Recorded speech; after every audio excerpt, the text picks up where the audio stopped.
Welcome to another episode of the Offer Mojo Show, where we talk about crafting, scaling, marketing, and selling aligned offers.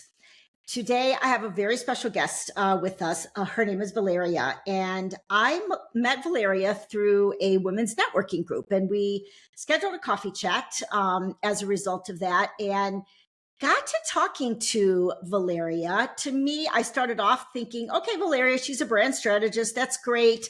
Let me talk to her. But the more I talked to her, the more I realized, oh, she is so much more than a branding and marketing specialist. She has so much that she can add to the conversation that felt so aligned with the way I approach offers.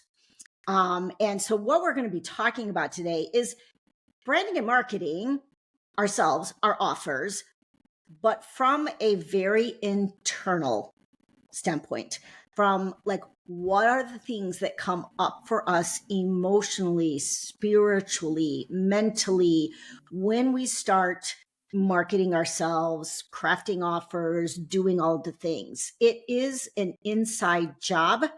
And Valeria is a really, really special person. And so I want to introduce you so that you know kind of her background and like the angle that we're going to take with today's episode.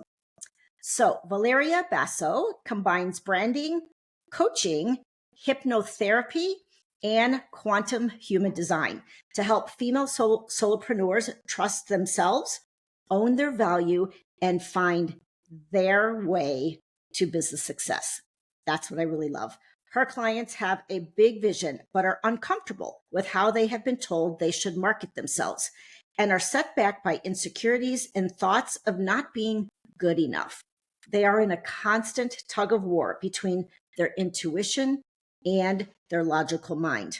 With a gentle but inquisitive approach that balances strategy and healing, Valeria helps them access their soul level perspective on their purpose, claim their voice, and clear their inner conflicts so they can build a business that works for them, gives them joy, and honors what they are here to do and they are here to contribute to the world.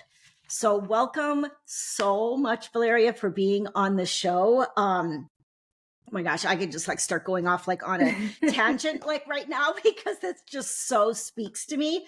But I want to start by letting listeners understand like your story. How did you come to start blending like the healing and the human design into like branding and marketing?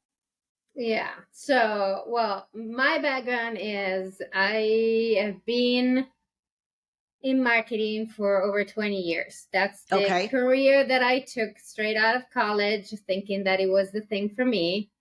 And as I progressed through my career, I realized that I really did not like marketing at all. Oh, It would not interesting. excite me to the Okay. point that I would do workshop and started introducing myself as the marketer who hates marketing, which as Okay. marketing would say is a very good catchphrase, right? Yes, Very good absolutely. icebreaker, so very effective. But at some point I had to say, listen to what you're saying. You Mm-hmm. don't like this. There were a Right. lot of things about marketing that just didn't make sense for me, that didn't feel right for me, but I continued on. And then, kind of organically, I guess, as I started working with people, I realized what I really love is to listen to their story, what they're passionate about, what fuels their fire, and Mm-hmm. what's unique about them, and help Mm-hmm. them alchemize that into the way they do business. Right. That's what I love doing.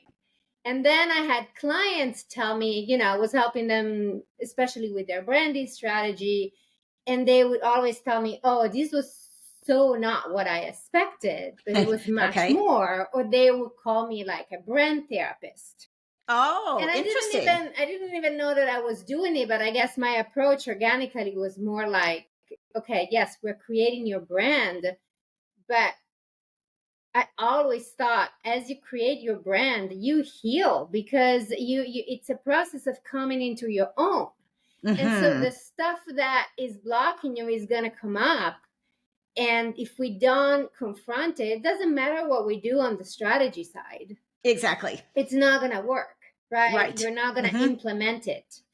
And so then through my own detours in life, I came to, I encountered hypnotherapy, and then I brought it into the work, and I realized, hey, I can combine it with branding because I'm kind of already doing some of that. This is an additional tool. And same thing with human design. Human design gave me an additional tool to help people really find their way to success, their way to do business, because that's always been my thing. I've always been allergic to those that say there is one way to do things, or there is a set of blueprints and you have to do it because those are the proven blueprints, and who are you to do it differently, right? So that's always kind of pissed me off. And so when I encounter quantum human design, that really tells us there are as many ways to success, happiness, health, and well-being as there are people in the world. I was like, okay, this is another tool I want. Very cool. In my set to help people. So yeah. And I can speak very I guess very truthfully about that, because I'm very much, I don't study human design, on your level for sure. I could never work with someone on their offers using human design because it's all so complicated for me. However, I did work through it was a custom GPT that mapped out a 7-figure blueprint based on my human design. Well, I'm always so curious about these things. I'm very kind of spiritual in that way. And so I was like, oh, let me see what this is all about. Right. And I worked through it. I was blown away, literally blown away at how much it matched me. It wasn't about like you said, these proven marketing strategies or these tactics. No, it literally leaned into who I was as a human being and crafted something based on that. And I was just it's wow, now I understand my brilliance. Now I understand what makes me different. I understand that I'm a very soulful marketer. It was very, very eye-opening. So I can tell you without a doubt, there is huge benefits to understanding your branding and marketing strategy based on your human design. Yeah. So that I can tell you. So there's a pitch for you, Valeria. Go to Valeria, have her work out your branding and marketing strategy through human design, because it will make a huge, huge difference. So let's talk, I guess, as you know, marketing and branding is so saturated, and there are so many people out there, so many experts telling you, like you said, this is the way you should do it. This is, this is what works. This is all of that kind of stuff. What are you finding, as you work with female solopreneurs, what are you finding are their biggest struggles with marketing themselves in today's space? Yeah. So first of all, I think because I am a reformed or renegade marketer myself, I think I naturally attract female solopreneurs who come to me and say, I don't understand marketing. I don't like it. It makes me feel icky. They usually say, I don't like the pushiness of it, the aggressiveness, the language, the systems, all of it, And so there's that. And then there is, usually that's their approach. To say, I want to do things my way, but I don't know how. Right. So there is something, they sense that there is a different way for them to put themselves out there. But their logical mind goes, yes, but who am I to say this? Where all these experts are telling me this and that, right? Where the whole business world is saying I have to do this way, right? Right. And then there is, combined with that, there is fear of putting themselves out there. because especially when you're solopreneurs, you're putting your heart and soul Yeah. out there. Like you said, your whole, who you are as a human being. Right? Yes. So there's fear of rejection. There comes up, who am I to do this, to offer this, to help people this way, right? There's fear Right. of not feeling seen or heard or understood. Then there's lack of clarity. That usually is always present because Yes. they don't really know how they want to, what they want and how they want to talk about what they love in the world, right? Right. And oftentimes they don't even know exactly who they're talking to, who their right audience is. So there's usually a component like that. So all of these combined create an incredible confusion in their mind and block, right? Because there is this tug of war. It's like, I feel like I want to do things my way, but I don't know how to do it. And then because of that, they go out there and start listening to these and that, start following these and that, start copying what others do. And then they feel imposter syndrome. Why? Because they're not following their own inner voice. They're not putting themselves out there. They're putting a copy of someone else out there. Yes. And so what happens is they beat themselves down even more and say, well, who am I to do this? You know, I don't have anything to offer. So it's kind of a loop that they're caught in. By the time they come to me, they've been over and over this. Yes. It reminds me so much even of the offer strategy piece. And I'm like you, I tend to attract a lot of heart-centered, like soulful, purpose-driven entrepreneurs, men and women, but they're always very different. They're spiritual. They're very, connected on a soul level. They're really all about like holistic like strategies, mind, body, soul. And it reminds me of like one of my clients now who is very much in mind, body, soul. And there's just so much that comes up during that process of offer strategy. But what about this? And what about that? But I don't want to sound this way and I don't want to that. And, and it's important, I think, to really integrate the person's whole being. Like to me, it's like, that's the first thing that I ask is, how do you feel about that offer? How do you feel? Like what do you feel inside? Yeah. And it's, sometimes I'll get like, I don't know, I'm just not excited about it. I just feel disconnected from it. Or I just, and they have this longing. I want to create something. I want to create a brand and an offer that's soulful, that combines all of who I am. Yeah. That meets people on a very transformational level. Right. And there's not a lot of people out here like doing that.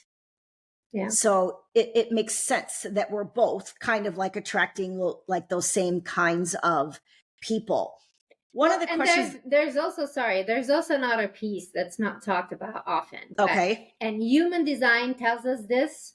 And also because I do hypnosis, so I get to witness the messages that my clients get from their higher selves, right? Their higher perspective on their lives and what they're doing, their purpose. And that also it tells us the same thing. So we're at a juncture where we are being asked to find new ways of doing business. Sure. That are more inclusive, more heart-centered. Yes. There's less about competition and more about collaboration, more about creating opportunities and resources for everybody, right? Yes. And so I feel that a lot of these entrepreneurs that are soulful, that are heart-oriented, they sense that and they're here to help usher in this new way of doing business. But we're all still trying to figure it out. And we're all still having to operate within the old framework. Right. And so that creates terrible confusion and struggle because we know, no, this doesn't work anymore, but I don't have any proof of what that what I'm sensing is actually the way to go. Yes, that is so, so true. And I agree with you, because there are a lot of people out there that are starting to, like, I feel like alignment is like the new buzzword of 2025. Like last year, it seemed to be authenticity. Mm-hmm. Like everyone was talking about like authenticity. Now, like everywhere I go, I see people talking about alignment. That doesn't feel aligned, or I want an aligned business or aligned. It's just like, okay, there is definitely a shift happening. Authenticity was part of it last year. Alignment now is a big piece of it. We are moving into a more conscious, I think, way of doing business, a more heart-centered way of doing business, a more, I think, way more service-minded. It's like skipping, like everyone is tired of like what you call the bro marketing, right? That marketing of the pushy salespeople, that hustle and grind culture, that bro marketing of like, this is, put the fear of God in them, make them, think their life is going to fall apart if they don't buy your offer, right? Like, Yeah. no. No. But the messages are like in different words. But the messages that my clients get when they access that higher perspective is basically always, we're being asked to throw everything we know out the window and chart our new course. Sure. So obviously we're going without a map in a sense. We do have a map, but it feels like we're going without a map. Right. So it's very, very disoriented. And that's why the biggest component is learning to trust ourselves. Yes. So let's talk a little bit about that. So when we are crafting offers, crafting a brand strategy, building a business that's aligned with who we are, inevitably what comes up is all kinds of internal stuff. And one of the things that you said is that branding is a journey at the intersection of strategy and healing. Let's talk deeper about that. What is that like? What does that mean to you? And I mean, I could share my own examples, but this is your statement. So yeah. So, well, first of all, the way I always explain it is the biggest influence on your reality is your inner world. Your inner world creates what you attract in your life, and it's almost like a signal that you put out into the world, right? So you need to become familiar with your inner world, and it's not just about mindset. It goes deeper than that. What is the resistance that you feel about certain things, the fears, the wounds? We need to explore those, and we need to clear them, right? Because again, like I said at the beginning, otherwise they will come up. Doesn't matter what strategy you use. I always think there are so many strategy and tactics out there, and yet people are still confused and blocked, right? And the thing is, all of the strategies can work, and none of them works. The difference is you. And what's right for you. But in order to do that, I find a lot of people, in order to find that trust in yourself, in order to know exactly what's right for you, you have to clear those insecurities, the inner doubts, the inner conflict. So that component needs to come first. Then we can talk about strategy and find the right strategies for you. But you have to have that piece, because I'm not here to tell them what to do. I'm here to help them realize you have all the answers inside yourself. I'm just here to help you pull them out, get confidence in yourself, even if the entire world around you tells you, no, you're wrong. You got to stay strong, right? And that's it. And then the strategy comes after. Yes, 100%.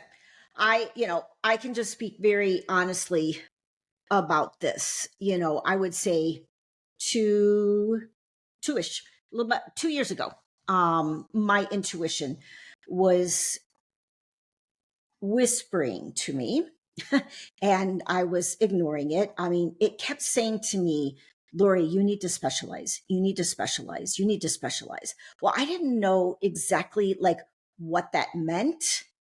And I also knew that it meant I would have to make some really scary decisions. And so I ignored it for a really long time until it finally started screaming at me. You need to specialize. You need to specialize. That was the message I was getting. And I didn't know what that meant. Like, what specialize into what? Like, what is my lane going to be? Right. And I will tell you that once all of that stuff that came up, like once I like made that decision, like energetically inside, everything shifted. Like when I like leaned away from kind of just being the one-stop shop, you know what I mean, for everyone, like just doing the branding, the marketing, the website development, the content management, the back-end operations. I was just like, oh, look at me. I can do everything for you. That makes me more valuable. Well, that's baloney. Because I definitely wasn't feeling more valuable on the inside. I was living this reality and these stories inside myself that if I become the one-stop shop for all my clients, that will make me more valuable. Mm-hmm. That will make my business grow faster. Mm-hmm. That will like do all of these things that are just complete baloney. And so oftentimes when that little voice, that wise voice inside of me was coming up and telling me to specialize, I was like, no. Then I won't be valuable. I won't be valuable anymore. Mm-hmm. Right? There's just so much internal stuff. But once I literally like resolved within myself, and like, I literally had a breakdown to get to the breakthrough.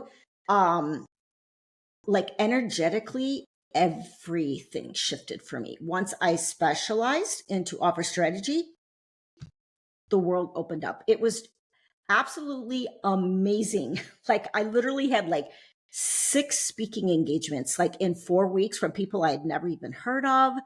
Like writing my content became like so easy. It was just like, it just flowed out of me.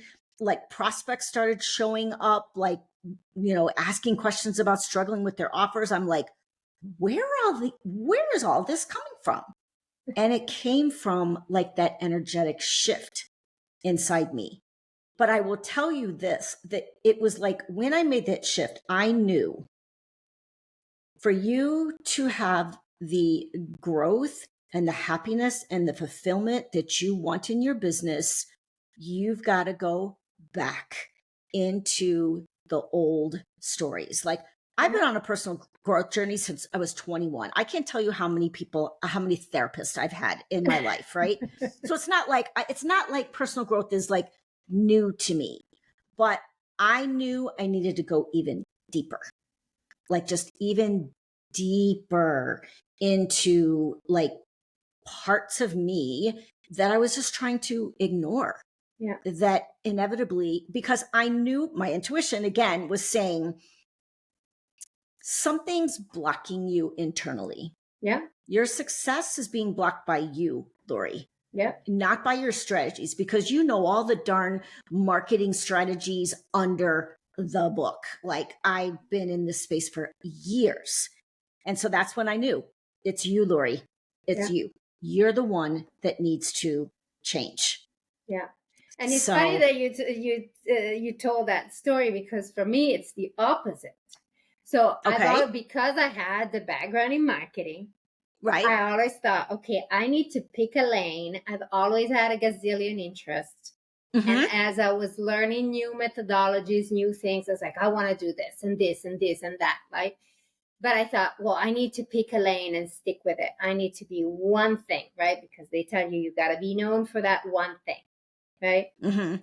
Yes. Every time. I feel a little differently about that, but go ahead. Anyway. That's the way that I was kind of raised in the marketing world. Yes, right? That you have to pick a niche, right? Yeah. And every time I would pick a lane, the joy would just go out the window for me. Okay. I would feel so constricted. So my intuition, instead, my whole body was telling me, No, you need to go with the flow. You need to. So the message for me was, you have all this knowledge and you have to continue to like expand in different directions, but then be very sure in what you have to offer so that whenever is in front of you, you can adapt to what they need and meet them where they're at with all the tools that you have. Right. And that's always been the case, honestly. Even when I was doing marketing, it's funny because I would have certain specific lanes that I wanted to be in, and then there will come that person said, I need something completely different. So I would have to throw out my blueprints and my frameworks out the window and just go with what they needed. And my best clients were always like that. They were the ones who come in and say, I don't even know what you offer. I just need this. Can you help me? Okay. And I would have to just go with the flow of it. But my mind was like, okay, but those are just instances. You need to build your framework and have your lane and stick with it. And every time I would try that, it would just not work. So I was like, okay, I have to accept that I'm going to be in a constant state of flux with what I offer, with what I have my tools, and I know what I can do for people. But then it's about listening. This is what they need. And just, kind of customize. Adapting. Yes. Adapting. I love it. Like, I still feel like, I mean, I could be wrong, but I still feel like you somewhat have a unique lane. I feel like it's like the branding and the marketing mixed with the healing is what gives you your unique lane. It's what helps you be who you are, but not give up all of the tools that you believe in. Yeah. I could be wrong. Like, do you do more than like branding and marketing and healing, or do you like, no, it's when you mostly say focused whatever on that. someone needs? Well, in the sense that sometimes there are people who come to me and they don't need the branding. They just need the healing. Right. And so I just go with that. Or some people need more of just the branding and not the healing. But it's funny. I think last year, 2 years ago, I was in these course in this group, and they were forcing me to create a framework, like a repeatable, scalable framework.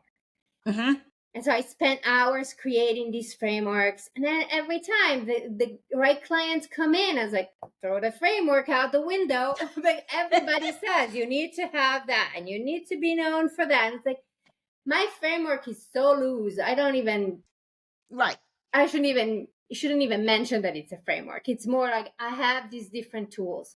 But then I think my key is the ability to, whoever is in front of me, pick up on what they need, listen, and just go with that. Because honestly, it's really all about, I'm a mirror reflecting back to them what they need so that they can see it, and then helping them find their own answer. So once I sort of started accepting that, I don't know, I relaxed a little bit more instead of the pressure. Again, the outside pressure. Yeah, but you have to do it this way. That's not going to work.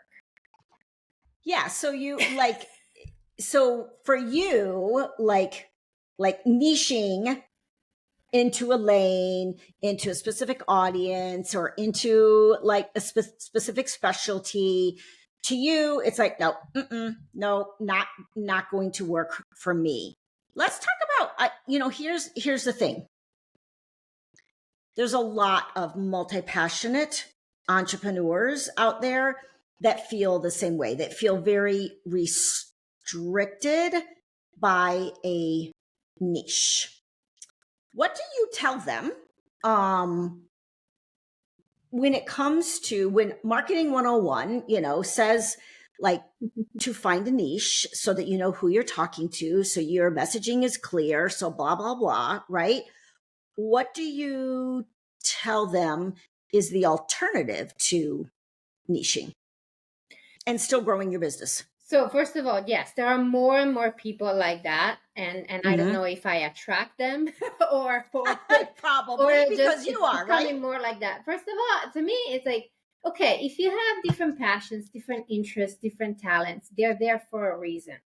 Honor them, trust them. It means that you're meant to express yourself that way. And it Okay. might come in ebbs and flows. Then that's where the healing part would be come to accept that and Right. see yourself for all the gifts that you have. And be okay with that, right? Because Right. we managed to beat ourselves down even for that, right? We have too many talents. Yes, And yes, then agreed. the strategy component comes in looking at, is there a common thread between all these passions? Is there something that we can craft some sort of an umbrella message? And maybe it's the audience, maybe there's something. So usually it's found in their story. Like you said, for me, my story is, whether I like it or not, I have the background in marketing. And I had a unique journey through marketing. Sure. That went through hate and self-loathing and then the healing and then, so yes, organically, let's use that story and see where it leads us. Because I always say, even in terms of your audience, it's not about what is the most strategic audience for me to target. No, it's like, let's look at your backstory. And from there, you'll see that the people you're meant to serve emerge. It's clear, it's written there. You're here to serve those kinds of people. Right. So let's find the thread, which could be hidden in different spots, but see what the thread is and see if we can create sort of an umbrella message. That's the strategy part of it. Okay. When you don't want a niche. Do you have like an example, I guess, that you could share regarding maybe a client or something that was multi-passionate, had all kinds of different areas or passions or expertise that she was good at, and like how you helped them find that umbrella message or that thread that weaves like throughout their story? Usually there's not like a dramatic it's mostly people, for example, that they get confused because they're skilled in many different methodologies. Or again, they know that they can help people in different situations and they don't want to give that up because, again, there's this desire to serve, right? And so it's almost about, okay, the methodologies are just that. Let's look at, what do all your ideal clients have in common? The people that you've really enjoyed working with. For example, I had a recent client like that. Who are they? What do they come to you with? What's the thread? It's always about, let's see if there's a thread. Obviously, if somebody tells me I'm a realtor and then I also do I don't know, Reiki healing. Right. Okay. Most likely there's no thread, and I would say let's keep the two separate. Or maybe there is. You never know. Right. It's sort of like putting a puzzle together, but it's what is the theme? And it goes back to also, one thing I do is helping them see, what is your point of view that shapes who you are in business, how you do business, because that can tell us a lot. And I have a technique I help them create what I call a brand manifesto. Which is a series of statements that really speak to their philosophy around what they do. That's been shaped by their backstory, their experiences, and all of that. And usually that helps us create that common thread. It's like, this is who I am. This is what I'm about. And then I can use this in different contexts, depending on who my audience is, right? So yes, that makes sense. I mean, that makes sense. It's kind of like, what makes you like unique? I mean, when I listen to your story, like, the common threads that I keep seeing is like this, aversion to the traditional, marketing advice. Like, that's part of your story. It's like, even though you were in marketing, like, you hated marketing. Like your body and your soul just does not align with what you were taught about marketing. And so you've developed a brand new set of beliefs around like what marketing actually means. Yes. Right. And what marketing, something, a different perspective, or what we call thought leadership around what marketing is. And also, right? yes, and the benefit of that is that when you look back at a person's story, their experience, how they came to do what they do, there could be 100 different people using the exact same tools in the exact same space, but they all do it differently because of how they came to it.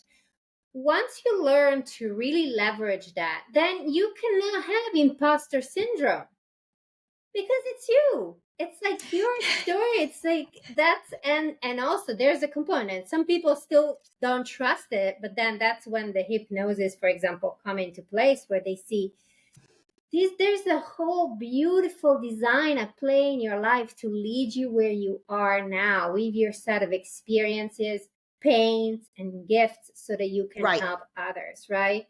And so there's no need to look outside and copy what others are doing, because every time you do that, you're going to dilute yourself. And that's one thing that I notice most entrepreneurs, they don't really use, when I look at how they present themselves, they don't really use the real gold, the real treasure, uniqueness that's in them. And sometimes it's because they don't see it. Yes, or that's they true. see it, but they don't think it's valuable because it comes so natural to them that they think everybody can do it, which is not true. Like I had a client recently, she is so good at relating to highly sensitive people for whom the world is too much, because she is like that. She's had that experience and she's learned the flip side of that sensitivity, like that can turn into a power. And it's like, he was talking to me about that in a way that I've never heard other people talk about. And I said, you can really relate to highly sensitive people. That's your nugget of gold.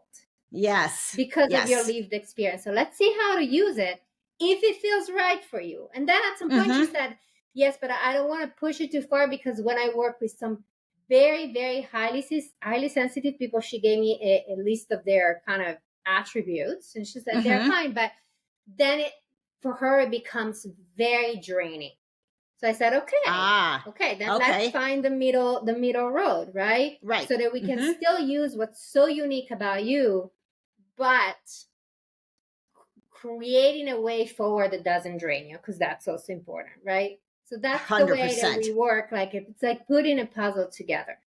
Right. Yes. I love what you say about like people don't always like see their uniqueness, their genius, their brilliance. For a really long time. It's just been recently that I've realized that my brain is really wired differently than people. I have like this really unique balance between masculine and feminine energies. So it's like half my brain is really creative, like highly creative and, feminine. And then another half of my brain is very systematic and driven and whatever. And it's like, I can tell you from the time I was a teenager, I've felt like a weirdo. Like I'm just like, I've just felt like something's just wrong with me because of the way. And I'm a highly sensitive person. So I'm very intuitive, and I'm very tuned into sensitivities, to emotions, to all this. So I've got all this stuff going on in my brain that historically I was like, oh my God, Laura, you're so weird. Like nobody is going to relate to you. You're part creative, part systematic. You're totally emotional. Who are you? But it's just been recently, and that human design thing that I did really helped me understand, oh my God, Lori, this is what makes you brilliant. This is what makes you you. And no, not everyone is going to understand me. They're not going to understand the way my brain operates. Maybe I'm neurodiverse, maybe I'm not. I have no idea. But it's helping me now to say, okay, this is my genius. This is the way I am. This is the way I was wired. And it honestly, for offer creation, it works really, really well. Oh yeah, I can imagine that. Yeah. Because like offer creation, there is a fair amount of creativity that has to go into it, but there is a lot of structure and systems that go into that as well. So it's funny what you said, because I would never do this because I never want to start a conversation with the negative. But it's almost like you could ask somebody, tell me what you think is wrong with you, because then we'll get straight to what you're here to contribute. Because what you think is wrong with you is what's hiding exactly your uniqueness, your yes. your biggest gift. Yes.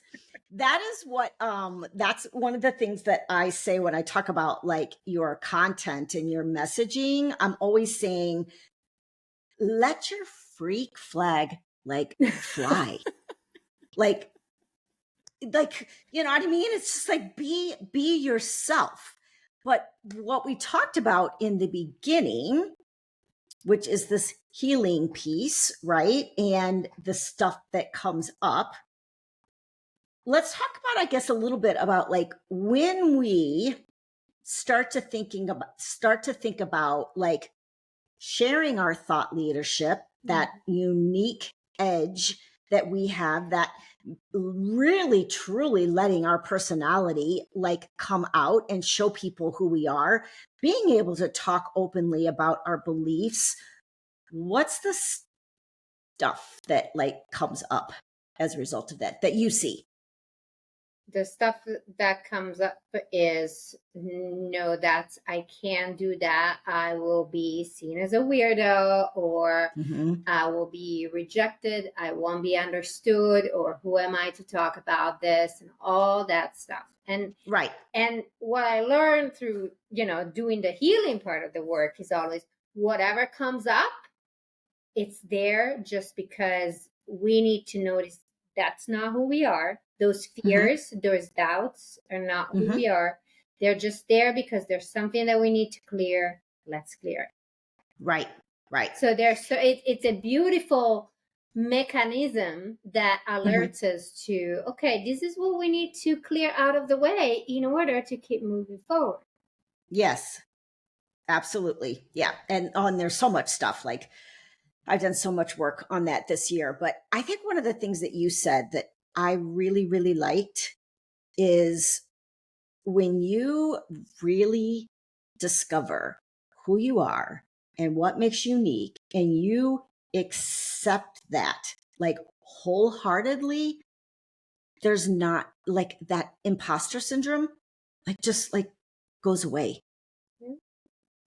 Like I have found that, like myself, like, I mean, I still sometimes struggle with it, but then I ask myself it, and it's usually because I'm not accepting some part of myself that I have deemed weird, or somebody in my life, has deemed weird or not acceptable. I've been judged, right, for a certain way of being. Like I've been judged my entire life for being sensitive. I can remember it being 5 years old and being told, you're too sensitive, Lori, you're too sensitive. And it's like, so when you start to be sensitive, you start thinking, oh my God, like I'm being sensitive. But when you say, damn right, I'm very sensitive. Yes, I'm very sensitive. And that's what makes me a really empathetic person. That's what makes me very emotionally intelligent and tuned in to other people, because I'm sensitive. So I have to accept that part of me. And I think we feel that imposter syndrome when we're out of alignment and when we're not truly embracing like who we are. Yeah. And every part of who we are is there for a reason. That's that's like when my clients are in hypnosis, they finally see that. It's like, oh my God, I see the beautiful reason why I am like this. Yes. Yeah, absolutely. Yeah. Anything else that you want to like add to this conversation? that you feel like we haven't like talked about? Well, I think because we talked a lot about the healing, and one strategy piece is that I always tell people is, especially the ones that don't want a niche, it's okay not to niche, but you still have to be specific. Like, you can't be vague. I think it's one of the things that I see people, besides not valuing their real gifts, they're very vague with the way they talk about what they do.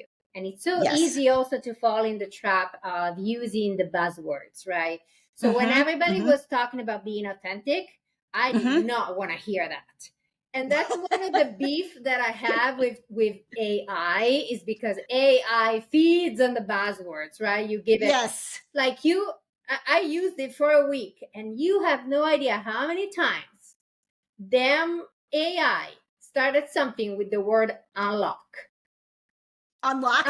Okay. Everybody's using now the word unlock, and I had to say, do not use the word unlock with me.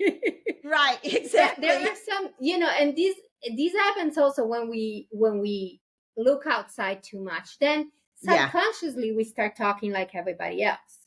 So I always say to people, just cut out the noise, listen to yourself, but also don't be vague. Don't use those. And the vagueness comes also sometimes with the problem that a lot of entrepreneurs have in creating their message is they talk at their level of awareness of the problem. And of course, they're the experts. So they are already at the level of awareness at the end of the journey. Sure. But they have to come back and speak to the level of awareness that their clients have at the beginning of the journey. I see that happen 99.9% of the time, especially with healers or coaches. Yes. I always ask, okay, but think back, your ideal client, when you started working with them, would they have understood what you just told me about what you do and what you do? And the answer is always no. Yes. They would not understand certain concepts, because it's through the process of working with you that they get there. But at the beginning, their level of awareness is different. And so that's part of the strategy work that I do with them, to help them, okay, let's use a language that they can understand. So you will meet them where they're at. And then by working with you, you will get them where you know they need to get. Yes. And I think the other thing that I hear too is, when you talk about vagueness, I hear like these, especially in the healing space, like fluffy promises that have you saying, but exactly what does that mean? Like, I'll help you live your best life, or, we will heal you from the inside out. Okay, what does that mean exactly? Right. And it's not like people are showing up, like our audience, and saying, I just want to live my best life. I just want to heal from the inside out, or I just want to be empowered to, like, they're not using that kind of language. Right. They're talking like very intimately about, I'm tired of fighting with my husband, or, or whatever. You know what I'm saying? They're just like, I'm sick and my teenagers are driving me nuts. Like, I don't know how to set boundaries with them, and they're running all over me. Like, that's the kind of language that they're using. Yeah. Versus, finally have a peaceful relationship with your child. Like, okay, but that's not what they're talking about. Well, and that's the problem that happens when you are not niching, because you're casting a broader net. And so people feel like, well, if I talk about one thing in specific, then I'm putting myself into a lane. And then I say, okay, let's learn to layer the message. You can start with the umbrella, but then tell stories that are relatable. Tell me what it's like, right? So that's the work that we do. We mine for this kind of information and see how they can use it in their brand, in their message, the way that feels right for them. Right. But too vague, yes, especially with the healing community. It's like people don't get this stuff. You've been bathed in this stuff for so long that then it becomes second nature. But I had a client like that. She kept saying, I help people reconnect with their authentic self. And I said, Right. okay, but your best clients that you really enjoyed working with, was it talking about that at the beginning? No, they didn't even know what that meant. Right. Like you said, And they probably wanted don't a better even know relationship, or they wanted to find a place where they could feel at peace with themselves in the world, or find a better job, and then they don't know necessarily even what their most authentic self is. That's part of the work. Well, that's the thing. That's why they're so disconnected. Right. But they get it at the end of the road. So we always need to bring it back to, that's what I always say, meet the client where they're at. Yes. Yes. Well, this was amazing. Let me let everybody know, like, if you have interest in branding and marketing that we just talked about here, which is a little bit different than maybe what you've heard in the marketplace, and you want to do that deeper work, please reach out to Valeria. Her website is www. How do you say this? Symphonicval.com? Symphonic Val, like symphony, right? Symphonicval, VAL.com. Right. Okay. So do most people call you Val? Val V, sometimes they get the accent wrong because, Americans tend to put the accent in Valeria instead of Valeria. I don't care. It's just okay. Just go to her website, symphonicval.com. And this has been amazing, Valeria. I really appreciate our time together. Thank you. Thank you so much for having me. It was a lot of fun. Thanks. Okay.